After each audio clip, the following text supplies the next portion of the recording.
Okay, now I'd like to talk about glides. The next segment class, which going down the degrees of sonority, we had vowels, glides, liquids, nasals, and obstruents. So we've already discussed and learned in detail about the vowels of English, and so now we want to look at the glides.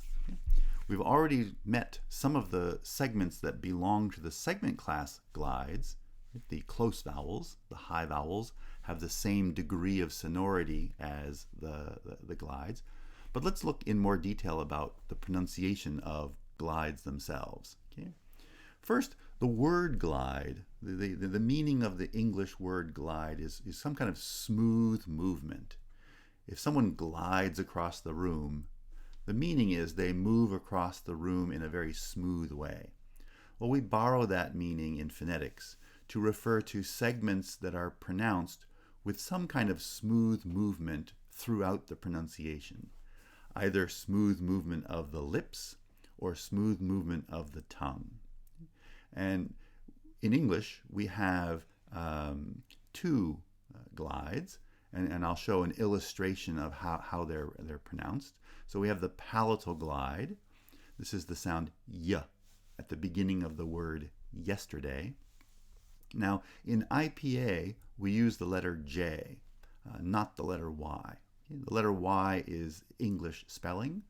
There is a letter Y in IPA, but it has a different value. It describes a vowel sound that we don't have in English. It describes a high, front, tense, rounded vowel. But that's not part of English, so we'll leave that for a later lesson. So the palatal glide, y, is written with the letter J in IPA. The other glide is the labial glide, w.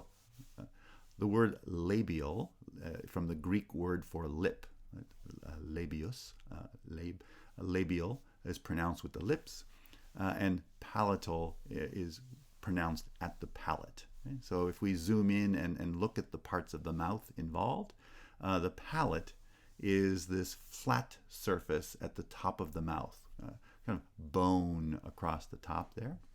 It's called the palate.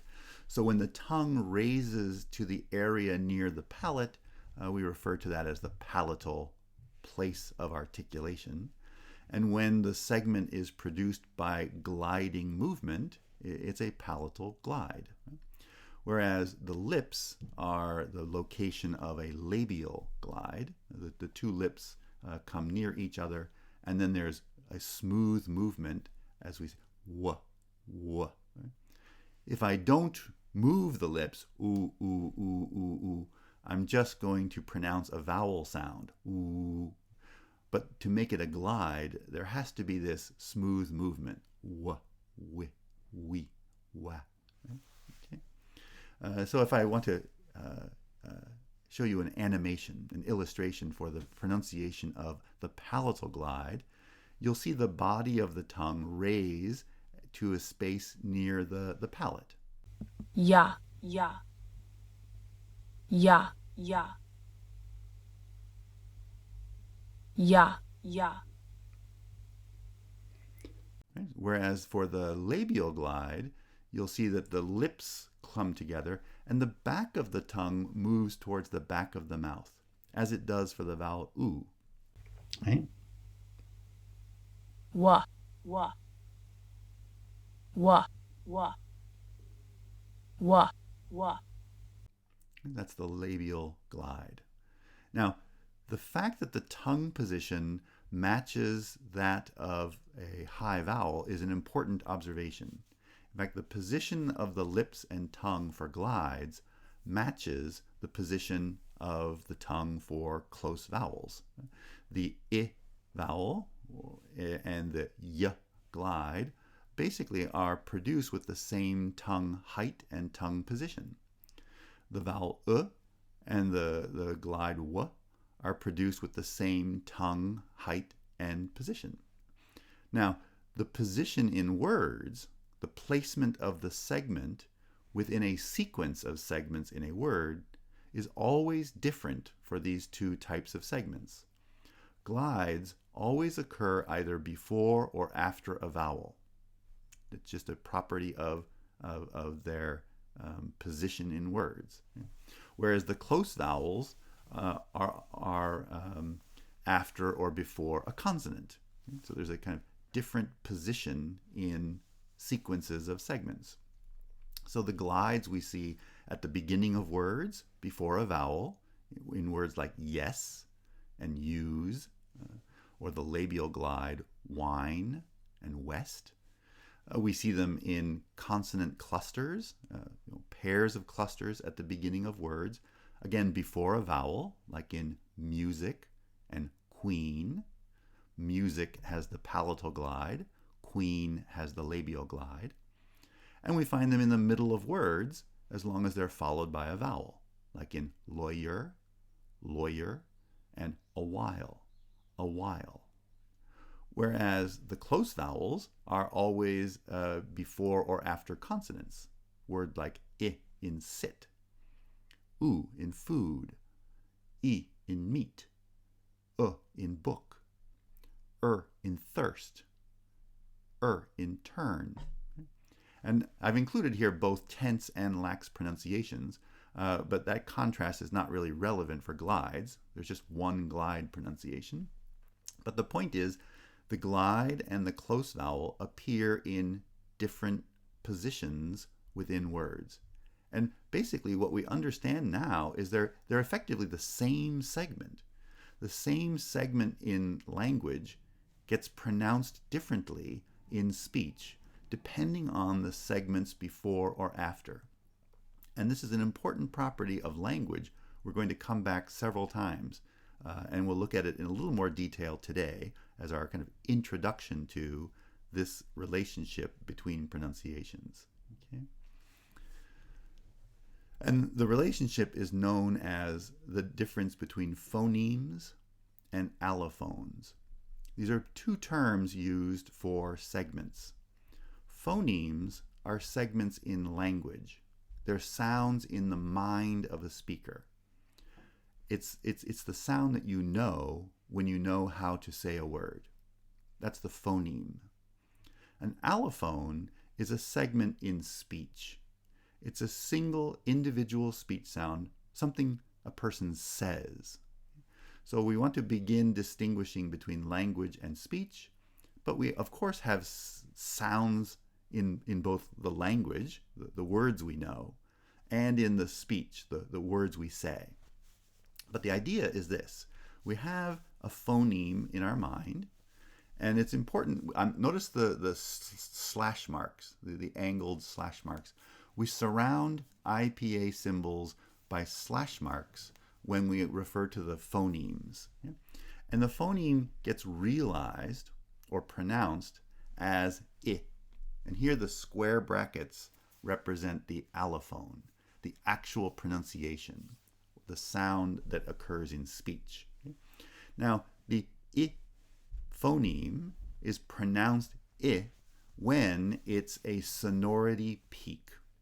Now, what does that mean? Well, sonority we know to be the amount of sound that a segment contains in pronunciation.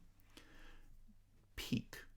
The word peak, P-E-A-K, refers to the kind of top of a mountain, the kind of highest point. Right? That's the peak of the mountain. Well, the idea is that in speech, sequences of segments always follow rising and falling sonority. As I say a word, the amount of sonority rises and falls between the segments as I speak. Okay? And so there are these peaks in sonority when the sonority rises and then falls. Right? So imagine that I have a segment like ul, right? The L, L, followed by I, followed by P, ul, I, P, like in the word lip. Right? Well, that I sound is a sonority peak because the segment before has lower sonority and the segment after also has lower sonority. So it forms a sonority peak. So this I sound is pronounced as a high front vowel I when it's a sonority peak, like in the word lip. But if that segment were moved to the front and it were followed by a segment with greater sonority, now that's the peak, right? So if I were to have the sequence y, e, s, as in the English word yes, right? Now the y, the high front, or this I sound, is not the sonority peak anymore. And that's when it gets pronounced as a glide, as a y, yes. Right? So there are two possible pronunciations. One is I and the other is y. So when it's a non-peak, it's pronounced as y.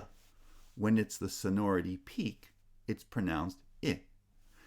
I and y are allophones of the same phoneme.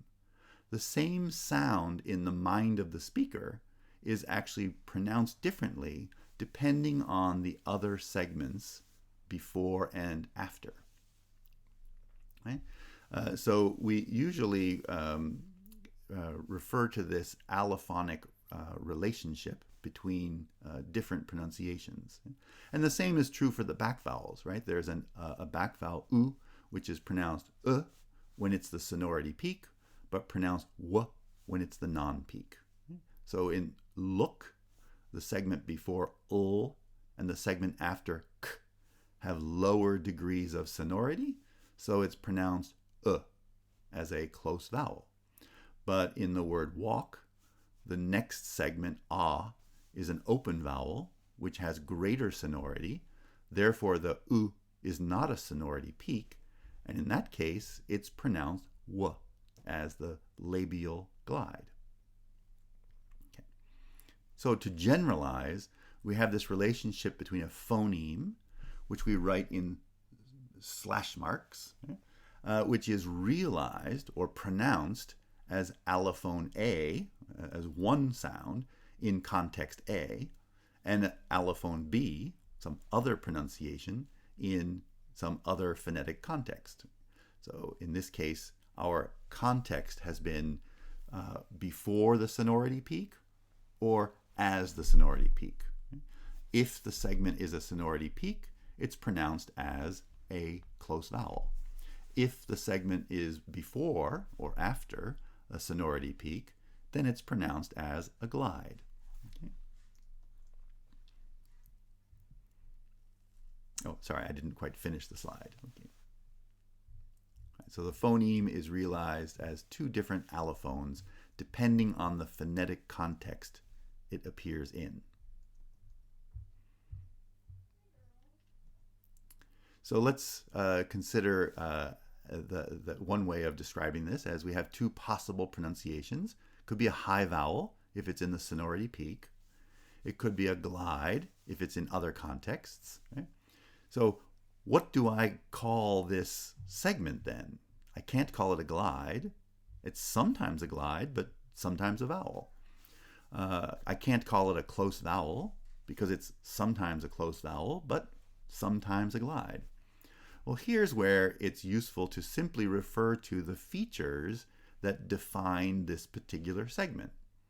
So a segment that is plus sonorant minus consonantal plus high will be pronounced as a high vowel when it's a sonority peak, and it will be pronounced as a glide in any other context when it's not the sonority peak. That's allophones and phonemes. The phoneme is defined by the set of phonetic features or distinctive features, and then the actual realization depends on the sounds before and after for determining which particular pronunciation will occur.